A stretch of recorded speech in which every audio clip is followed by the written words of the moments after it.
Thank you for hanging out with me today. Think I see some new names on the list, and I'm really glad that you're here. I see some familiar ones as well. This is our Living Ethics Hangout, and so we're really just hanging out here. I do not have slides. I do not have a presentation. There will not be a quiz. We are just here to talk about whatever strikes our fancy under the general umbrella of ethics. I call them living ethics hangouts because the phrase living ethics reminds us of three things. One is that ethics really has to do with our very lives.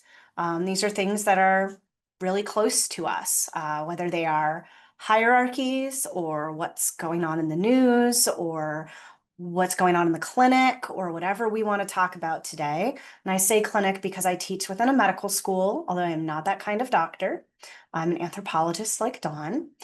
The second meaning of living ethics is that it's something that we're all living in our everyday lives. It's not something that happens in a classroom or in these books that I read and write, which I do read and write books, but also it's something that happens in our everyday lives. And then the third reason we call this living ethics is because it's something that's growing and changing. And whatever growth and change we see throughout the course of this conversation, throughout the course of our lives, throughout the course of the year, whatever, like that's all part of it. We're not trying to pin down one specific thing. We will not probably leave here with one specific answer amongst all of us or even within ourselves. If you leave here unsettled, that's okay too. That's part of what we expect. So I asked for topics for things that people want to talk about. You're also welcome to talk about whatever else you might be thinking about today that's not related to that topic. But if you appreciate having some structure or guidance to the conversation, the suggestion that we had for today was hierarchies, which I hear Dawn gave us an introduction to. And questions we might discuss are hierarchies good or bad? What is good or bad about them? And what is an ethical organization in which autistic people can thrive? I'll put those questions in the chat as well. Ethics is really anything that has to do with what is good or bad, what is the good life, what does that look like, how do we get there, and what do we owe one another? And with that note, I will open it to the floor. Did anyone bring a show and tell or any ideas or thoughts you want to start with? Just want to say hi to the group. Yep.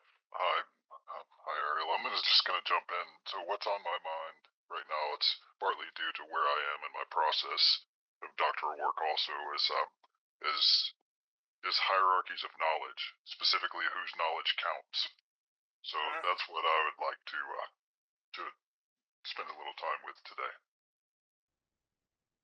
Can you tell us more about that? What are you observing in where you are in your life?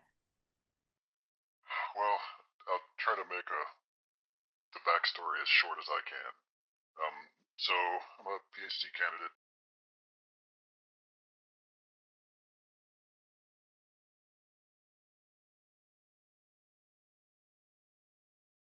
So that's the gist of this thing. But it's, as you can imagine, that's complex terrain, and you touch a wide variety of sort of bodies of theory and scholarship at the same time. And so one of the questions that keeps coming up is, well, do you think you're doing too much?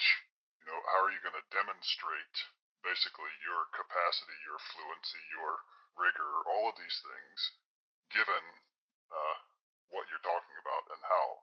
And as a pattern reader, seer, describer, that's sort of the natural way for me.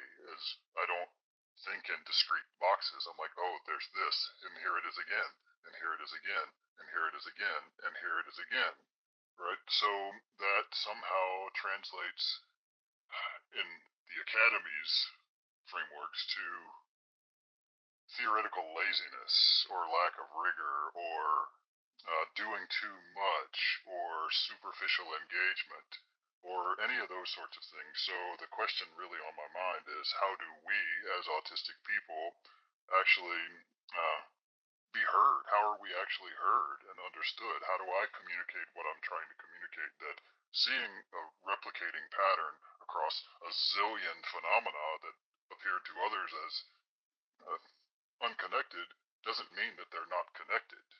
The problem is they don't see the way that we see. So how do you do that translational work in a way that can actually be heard, first of all, um, but also doesn't involve or require me to diminish myself or pretend that I'm like them? So, and that brings me to the question of whose knowledge counts, who can produce knowledge, who can talk about knowledge. So that's where I am with that. Who has experiences with this? I I have experience with this. I mean, I was just talking about this the other day that I had to this was back in the 90s when I wanted to pursue my PhD, and I knew how I wanted to do it. And no one would wanted to do it that way because it was wildly, radically interdisciplinary. And I had to find a place in Switzerland that was essentially an experimental university. And I'm really glad I did. I mean, I felt pretty powerless at the time because I'm like, okay, so I do this, but nobody's going to honor this PhD that I'm getting, right? Mm. In my case, I was really lucky because other things came into play, and I've had an amazing career. But part of me feels like, that lack of compromise, there's a place for that. Yeah, I mean that's one of the things I keep circling around, like refusal is method, and we see that in decolonial scholarship in particular. You know, and for me, one of the big sort of wake up calls, sort of following a diagnosis of a disability, and then a few years later, the confirmatory diagnosis of ADHD, which comes with a nice complex PTSD diagnosis, unsurprisingly, also. Um, of just how important I lost where I was going. Like articulations to these broader phenomena that we're describing are right. So I don't know. And Don, really, honestly, one of the things that really got me thinking, it was sort of catalyst for my project itself, was reading an article you wrote a long time ago. I could pull up the date for you, but just describing your experience in the academy itself within anthropology. And I really felt what you said about how you felt about that experience very deeply. And so that you are in no small way the reason that I'm doing the project that I'm doing. So, and it all came down to this question of hierarchies of knowledge. Who counts? Who doesn't? And my initial training was in one of the first applied programs in the country. And we had a lot of very difficult conversations in the classroom all the time. And one of them was around whose knowledge counts. Um, but again, there's talk about and there's action. So I'm challenging the, the the action that is just talking about and not doing, specifically in my work. So this notion of hierarchy is very much on my mind all the time right now.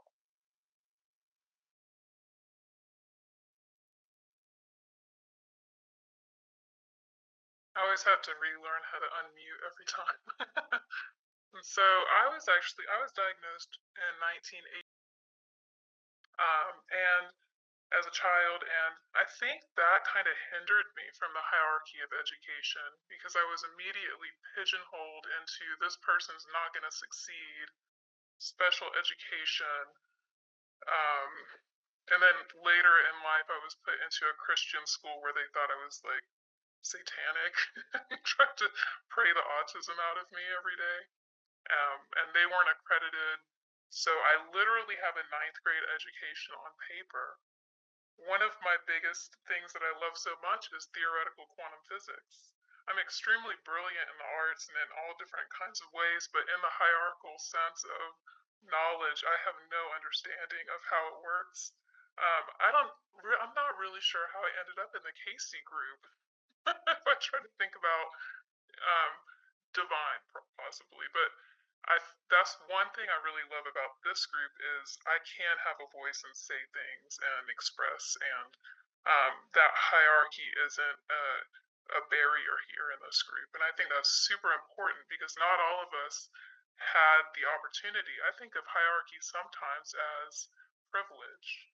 Um, I didn't have the privilege to maybe be plugged into things that I would have definitely excelled in. But I found other ways. I found that the computer and online has so much knowledge, and I could just go deep dive into our special interest mind, monotropism, into whatever it is that I wanted to learn and just learn it. I think I had to learn how to be audacious and brave to say, hey, I know these things. I know how to talk about these things. Um, and not really let the hierarchy challenges. I guess I'm really lucky because I'm very rebellious by nature, and that's just a natural thing I have. And so when I think of hierarchy for me in my personal life, often it was a barrier or a challenge for me to really apply myself into things that I could really help out in and add benefit to. And that's pretty much my thought. Thanks. Thank you.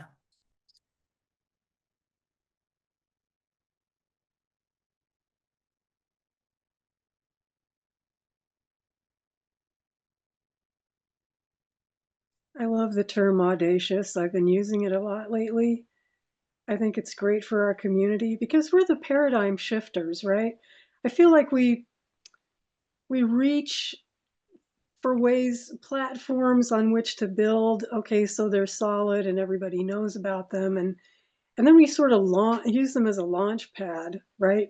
We do the bare minimum of anchoring in neuronormative ways of thinking and hierarchies, and then it's the rocket fuel, right?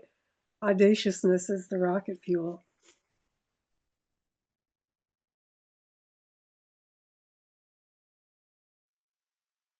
Thanks. Um, so I'm really thankful to be here. I think this is maybe just one of the second CASY events or CASY events I've attended. And it's such a fascinating topic. I'm a late identified autistic person, and I've navigated a lot of hierarchies. I am a psychologist and was really conventionally successful in my field. What I found, uh, you have explicit hierarchies and implicit hierarchies. And I think I came up against some implicit hierarchies that really just sort of like deflated my success. Um, and in the process of that, this is how I arrived at, discovering I was autistic. Now, remarkably, I actually read a book that Dawn had produced of, I think it was stories of autistic college students. I read that right before I started graduate school because I have an autistic cousin, and that book was so moving. So it's amazing to look back on that. That was 20 years ago, right? So I had some resonance with autism, long before I was identified. But I guess I don't know. So I find this is an incredibly challenging thing to navigate, where I felt like I had achieved a level of success and a position in a hierarchy that was undermined by just my unawareness of like the implicit hierarchy. Um, and then kind of mixed up in that, I spent all this time working. I'm a psychologist. I study development across the lifespan. So much of what I know about and study doesn't apply to my own life. And this really speaks to comments about, who has the authority to comment on human nature. You know, um, it's just I'm finding myself in this position where I want to, I don't know, create a new version of what I've done for the past 15 years that like really represents my lived experience and that of many other people. And I'm kind of marveling at, something's happened where the field of psychology that I imagined was inherently emancipatory has actually been something that has obscured so much lived experience. And I kind of see, I don't know, autism existing in this space that's kind of in between what people in my field would consider cognitive measures, personality measures, but it's like an empty space that was just not really measured or described well. So yeah, I mean, this is a real challenge for me, and it's like I'm at this, I don't know, it's a difficult position to be in, and I'm still trying to figure out how to navigate the implicit hierarchies involved. I saw a lot of nodding while you were speaking. Would anyone like to add some words to their nods or to the space in general? And you do not have to. Yes. Well, we're decolonizing our minds. The way that we've reframed things since we started this group has been fantastic.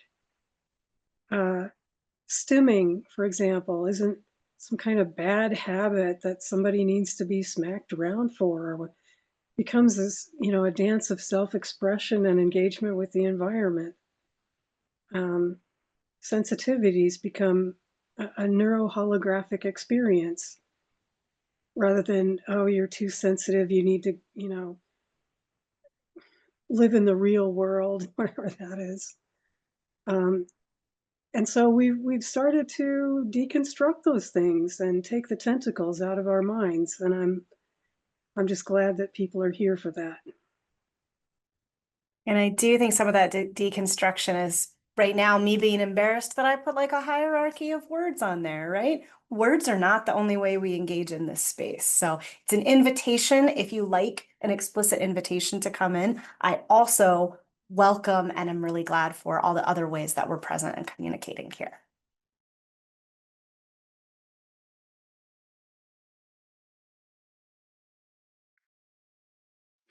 The same problem with figuring out how to unmute.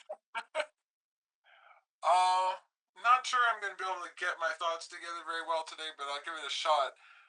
I'm was diagnosed in 20. I have a PhD in history that I got. I had begun to suspect a couple of years before that I was autistic, but there wasn't any way to follow it out or check it out or find out what that meant even. But I'm a historian, and the hierarchy and academia around history, especially around English history, was just unbelievable. And everything was a constant battle, and my mentor, who was the chair of the department, was, as a female American English historian, she was the lightning rod, and she had very strong opinions, the ideas that were really poking at what people had assumed about Henry VIII and Anne Boleyn and what have you. And so, but she also had the personality to deal with it. She could give what she got. Once I was diagnosed, I look back on all my experiences in higher education and they made a whole lot more sense than they did when I was there. I think that graduate education is screwed up no matter what neurotype you are. Lots of weird things happen. But it certainly, I think, was more difficult for an autistic person because all these infightings and challenges and things sometimes they had something to do with me and sometimes they didn't, and I never understood what was going on. But it was definitely a hierarchical system, and having come through several schools and degrees in history, I could see it everywhere. Even in the more relaxed school, it was still that way, and lots of and so when I was done, when I had the degree, teaching was kind of out of the question because I was too old. I wasn't going to be able to find a position. I'd struggled to get any money to finish my dissertation, and I just sort of said, okay, I was interested in the knowledge. I did that. I'm done with that. But I'm glad that I ultimately definitely got enough information to make more sense out of what had happened, and I but I still see academia that way. I do editing projects for that school in other departments, and it's the same thing everywhere. And it doesn't. It generally works. It used to work against young people and old people, both ends of the spectrum. It used to work against people who had ideas challenging what had been accepted for 100 years, and no doubt worked against all kinds of neurodivergent things. But now well, then it sort of went the other way. If you were just ordinary and normal and doing what had been done for 100 years, everybody thought you're not there. It's these young people with all these fancy ideas. It's the hierarchy is always there, but they're fluid. I think and so I'm wondering, is it like just a thing that people like to do? Do people want to be able to say, oh, this is the rule? Well, as an autistic person, yeah, I often do want to know what's the rule, who's in charge, what the hell is going on, but also it doesn't, it's I don't know. Anyway, that's just my thought on that.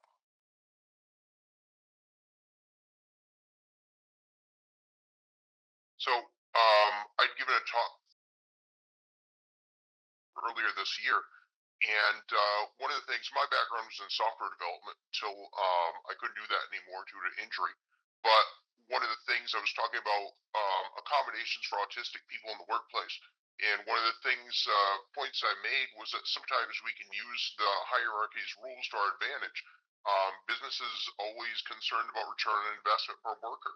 Well, if you can give an autistic person a few simple accommodations, maybe different lighting, some noise canceling headphones, some other simple, cheap accommodations, you can get a great rise in productivity, which is a big return on investment for those simple accommodations.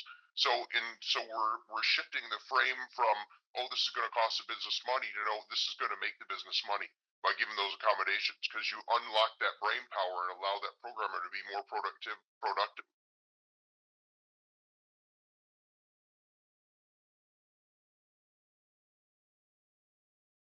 Thank you.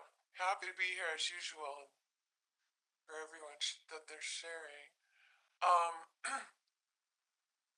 wanted to say that I do think there are hierarchies that happen because of relationships and things, and I think mostly it's what is my hierarchy of my interests, because in relationship and specifically familial relationships, there's a hierarchy built into my family. I have two siblings, and I I guess it's difficult to say, do I want to speak to these people or at all, or how do I shut myself down while I'm speaking to them? I don't want them to go away, but I had my millionth argument with my younger sister yesterday because we had to speak on the phone, and I have the auditory processing issue, and I'm only missing one word of what she said, but it turns into a fight.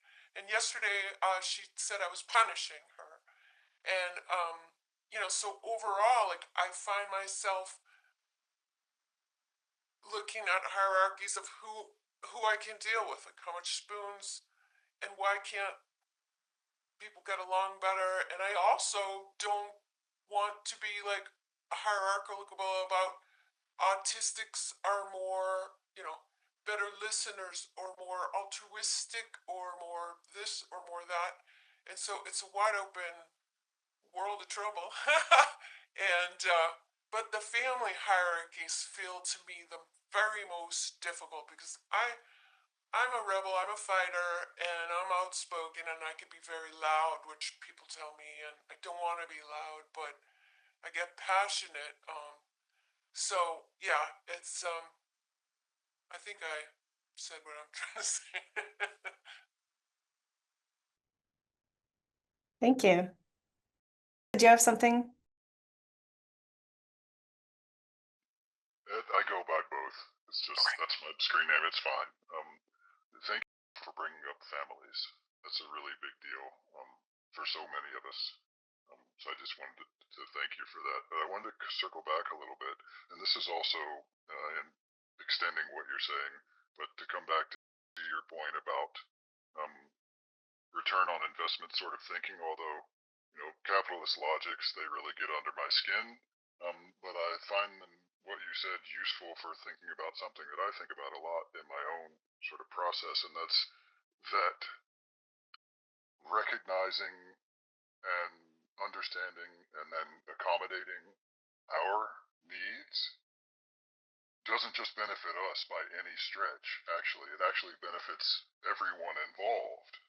And so, but that seems to be one of the stubborn problems in terms of helping people see that no, you're not just doing this for me or for people like me. This actually is a good on the whole. So I'm really curious to hear what if people have found ways to really communicate that effectively, because I see that all the time. I mean, we're not asking for special treatment. We're just asking to be considered fully as people or as beings, and period. And we want the same. Ironically, we want the same for everyone else, generally speaking. So anyway, love to hear anybody's thoughts, feelings on that.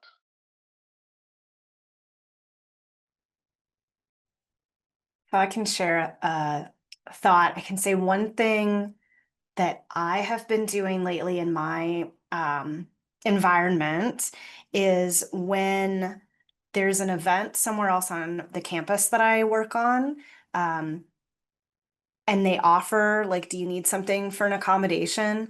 For anyone, right? It's not like a formal accommodation, just anything for anyone. I ask for explicit directions and a map if they can provide it. And if they don't offer, I sometimes ask anyway.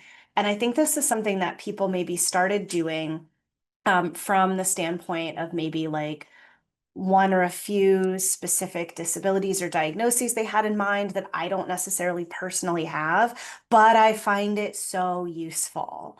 And so that's something where I can come in and say, like, that's helping everyone. It's helping me the way that the curb cut helps me drag my luggage, even if it was for wheelchair accessibility, if this is for, wayfinding is, for whatever reason they had it in mind, it's something that I use uh, super regularly, really improves my life. I'd love to hear other examples of times you've been able to make that argument or seen someone else make it.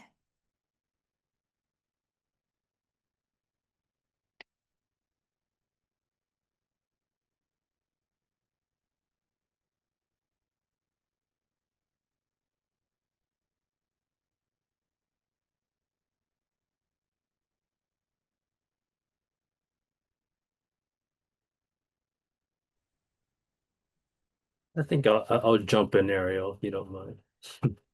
Yeah, please go ahead. Sorry, I was reading the chat, raising my eyebrows to that. Yes, please go ahead. No problem. No, thank you. Yeah, I mean, there's so much of this stuff that is, I don't know, there's so many dimensions to it. I mean, everyone's bringing up some really great points. When I think about hierarchies, though, we are so it's almost ingrained in us, that this is the way things ought to be. And you either follow these rules or you follow the structure or you're excluded. So it's almost like, you're sort of conditioned, to think that this is like the truth, or this is sort of the way that it's supposed to be. It's a very narrow path, and at some point, I think you learn, maybe through like a lot of life experience, especially if you're more like a pattern recognizer, like I was mentioning, that all the data doesn't fit with, what the dominant hierarchies are saying. Yeah. And then that creates this, a lot of, dissonance, in your head, because then you spend a lot of time trying to figure it out. It's like sort of going into a city with a wrong map. it doesn't matter like how hard you try, the map's not right, so you're just gonna get lost even more. But then once you figure out the accurate map, and it's almost like you have to chart it by yourself, especially if you're a neurodivergent person. Um, then things start to, make a little bit more sense. And it's not just for you, but I think in spaces like this, we can then sort of connect with people uh, who've had similar experiences, who've also had to kind of blaze their own path, you know, and we find that these are ways of like there's no like right or wrong, and the hierarchy is kind of this artificial thing. And I do believe that someone mentioned that it's a very fluid thing, and I think that that's like kind of right on, you know, and it's almost like this human tool that people try to leverage, to I guess gain some kind of advantage, over others, so um, as it's like in the animal kingdom, there are sort of predator and prey and you know pecking orders. Um, we do the same thing. It just looks different. Uh, and I think that hierarchies is a tool for humans expressing those kinds of traits. If you mention animals, I'm going to jump in, right?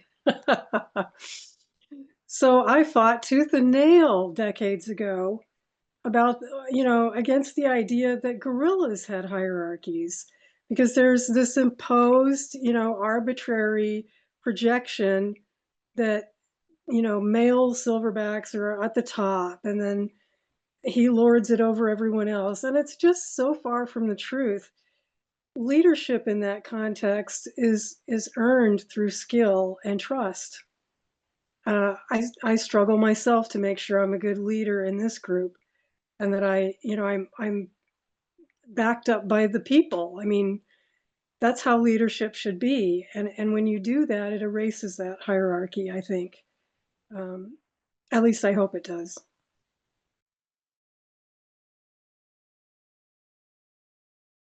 I really appreciate that, Don, and can relate to that too. I was a boss and for quite a long time actually. Um, and I remember at one point another administrator saying, "Wow, it's really amazing that you actually work with your whole crew." I'm like, "Well, what else would I do? How else would I get this work done? That's how you understand the work itself also." So it was really sort of you talking about hierarchies. That was quite a thing.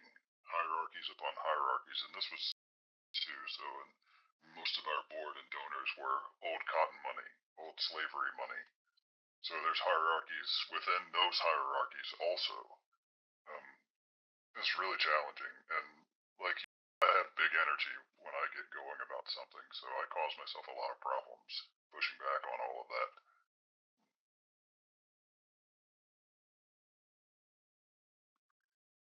Hi everyone, I'm new, so it's good to be here. Something about what you just really kind of reminded me of, and that Dawn said as well, about hierarchies like in workplaces. The fact that there are, people above, higher up on the hierarchy are leaders, and they're given this leadership because of the job skills they've fulfilled, not necessarily because of their leadership skills. And so I really, really struggle as someone very low on the hierarchy when people aren't fulfilling those responsibilities that come with being higher in the hierarchy. And even like at the very, very low level, I'm like, oh, I even want to bring the intern along with me to all these meetings, invite the intern to everything I possibly can because I'm like, what's the point of this secrecy and trying to exclude people from spaces? Like, what if we did just bring others along? So when I think about hierarchy, I think about what can we do to do it better, and what can we do? What can we take away from it that we don't need, that isn't serving us? And I'm rambling now, and I'm losing the train of thought, but that's what I had to say. Thank you.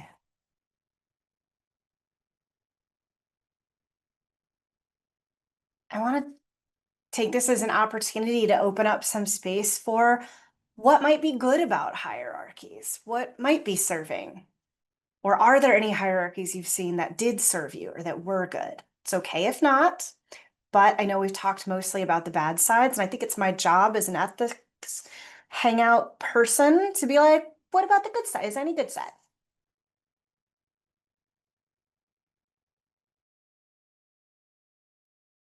Yeah, I mean, that's part of it was, the good side was that for me was that I could listen to the folks that I worked with. I much prefer to work with people. I don't like people working for me. I find that really difficult to even say. But the nice thing about being in a leadership role is that you do have a say in leadership spaces also.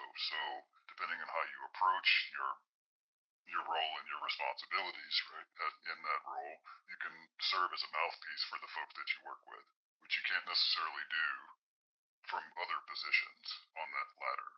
So that's definitely a plus. And at the end of the day, sometimes it's easier if just one or two people have to make the decision and then be responsible for what happens for that decision for your whole team.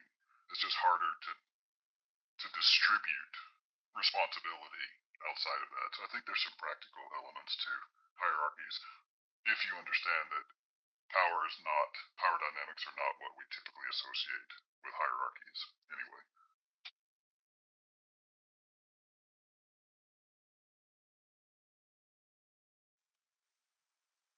I feel like maybe hierarchies are closely related to roles.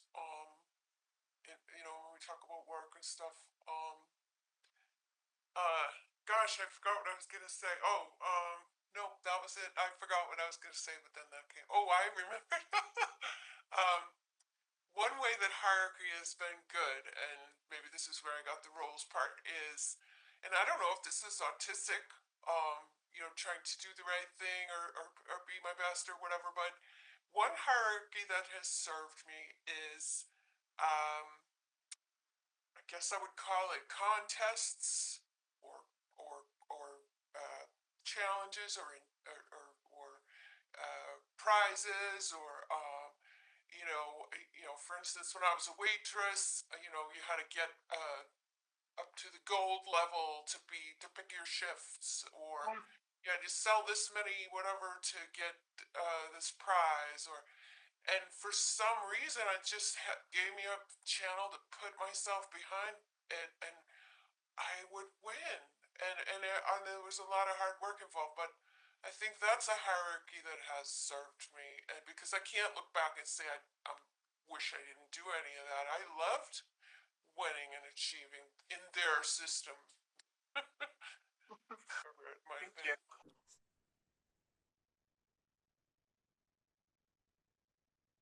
been. I guess inherent in hierarchy is structure and order, um, which can be used to do some really great things that sort of individuals would not be able to do uh, on their own, or if they were sort of acting completely independently of one another. So um, our civilizations, for instance, they're I guess built on hierarchies.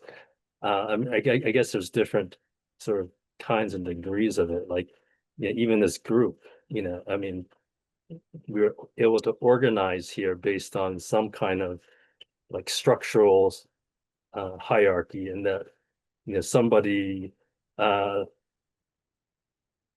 of arranges the meetings, or someone reaches out to get people interested in presenting, so there's people have different roles, and there's some structure, but very much it's not top down like a lot of these traditional hierarchies. What really I think governs this particular system is the ideas, and sort of the ideas are sort of what provide the structure for the group to move forward.